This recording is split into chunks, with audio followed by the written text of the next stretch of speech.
Welcome to the Sophia Chang Show.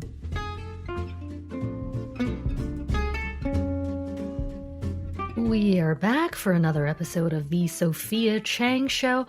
I am Sophia Chang, your host, the extroverted writer. I love dogs and I hate navigating the healthcare system as a chronically ill spoonie. I am here today to tell you about the time I had to write a massive novel revision for my agent, as well as do my entire Reese's Book Club lit up fellowship while bedridden. I was typing flat on my back like some Victorian heroine, wasting away, except instead of syphilis, I had sciatica.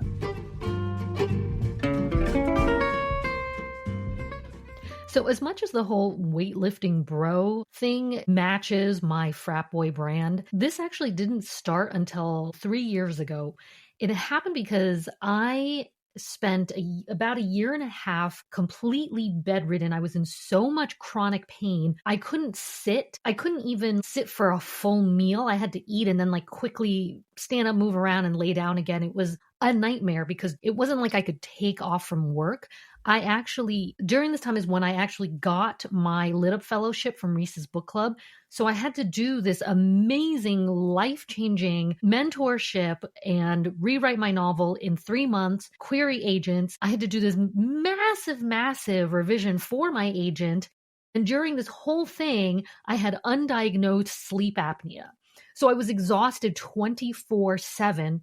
On top of that, I had to type lying down. I didn't even have my split keyboard then. I had this, I can't remember the name of it. It's one of those weird ones that look like 2 cups. I had to put that on top of my body. I had to have the mouse on my bed. I had this bed table, this hospital bed table I bought that angled downwards. I had to buy this new laptop because I wrote my book on an 11-inch MacBook Air. How? I don't know, considering that I was fresh off from being blind and could barely read anything. To this day, if you saw the size of my font, you would be like, how do you go through life? And I would respond very poorly. So here I am. I'm exhausted from the sleep apnea. I'm not getting a good night's sleep ever. This has been going on for 5 years. Now I have to type laying down. I would basically lay down, go to type, and my eyes would close and not want to open. It was so awful. After about 6 months of this, I was like, I cannot live like this. I've got a fellowship to do. So I ended up doing a year of really expensive, largely useless cortisone shots from the pain clinic at my hospital. I can't tell if it actually helped or if it was placebo effect, which works. My body was completely broken while my career was in overdrive go mode. I was trying anything and everything. Equally expensive acupuncture out of pocket that just made things worse. And then I find out, I read much later on, that acupuncture can actually make things even more painful if you're already inflamed. So, thanks for letting me know that, guys. I had this cream that had ketamine in it that was also extremely expensive. The pain industry in this country is such a racket. It is preys on the people who they know are so desperate for 1 second of relief that we will pay hundreds and hundreds of dollars for a compounding agency to put cattle tranquilizers on us. So after going through physical therapy that didn't work, the cortisone shots, the ketamine compounding cream, all sorts of stuff, my neurologist upped my dosage of my monthly infusion. We were trying anything and everything.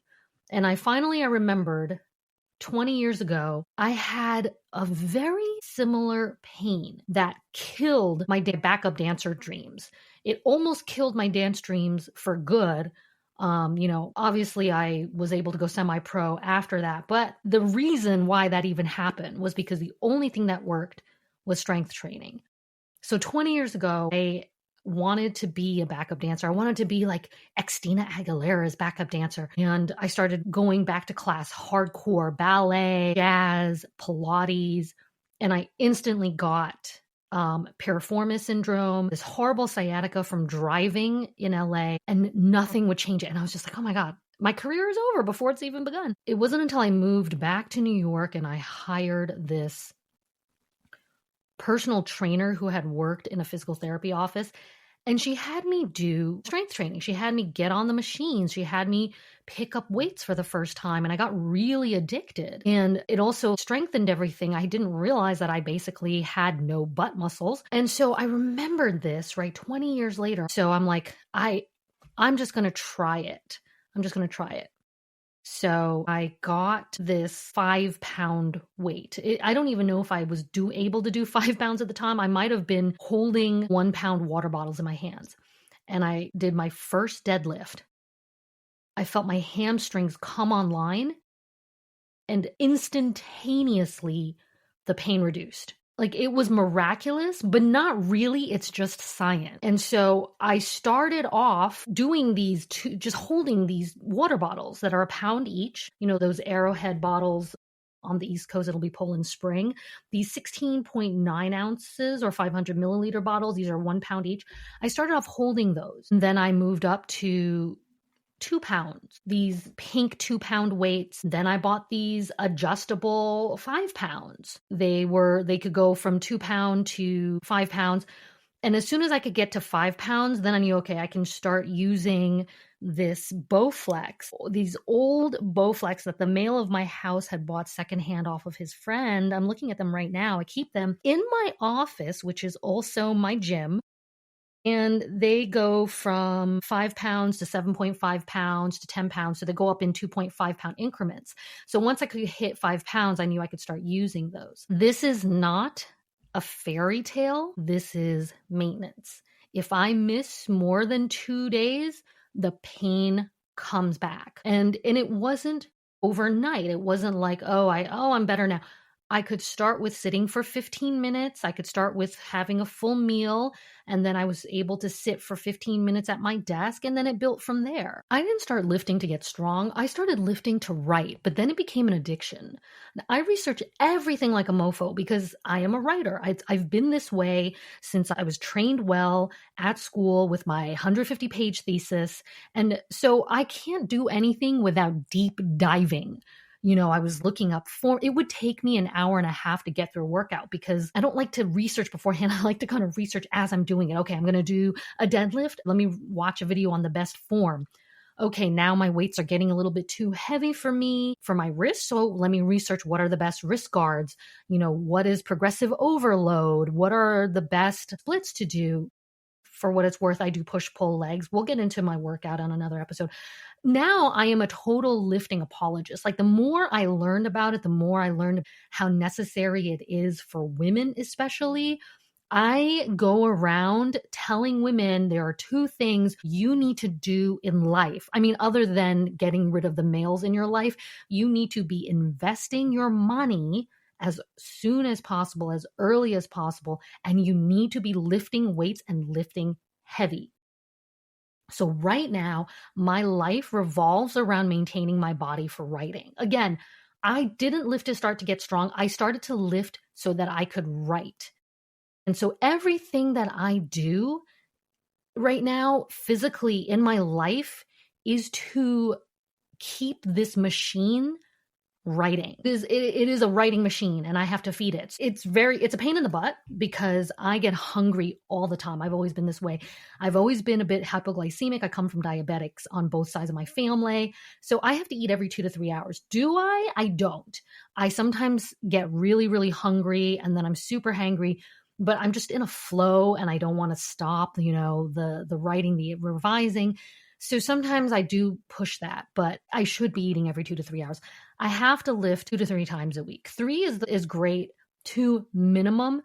Otherwise, the pain comes back. What I've learned is that your body isn't separate from your creative work. Physical energy is creative energy, and this isn't wellness culture bullshit. This is science. Women especially need to lift heavy, and as you get older, this will protect you not just from things like, falls and keeping your acumen. That bone density is what's going to save you, both in your aging well, in your function, being able to, what they call get up and go, just being able to get out of your chair and start walking. You won't believe how hard that gets the older you get.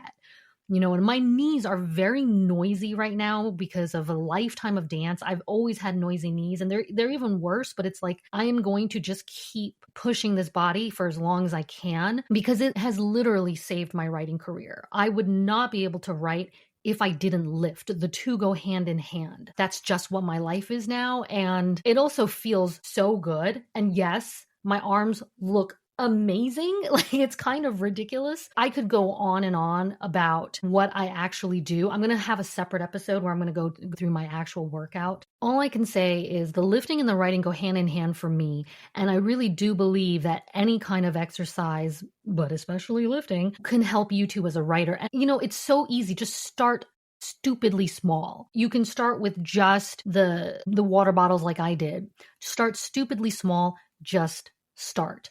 Your brain and your writing will thank you for it. Thanks for joining us for this episode of The Sophia Chang Show. If you got something out of what you heard, please share it with your friends. Follow the show on Apple Podcasts, Spotify, Amazon Music. Apparently, I'm on YouTube Music now. Wherever you listen, I'll be there. I'd love a 5-star rating, and I'll chat with you next time.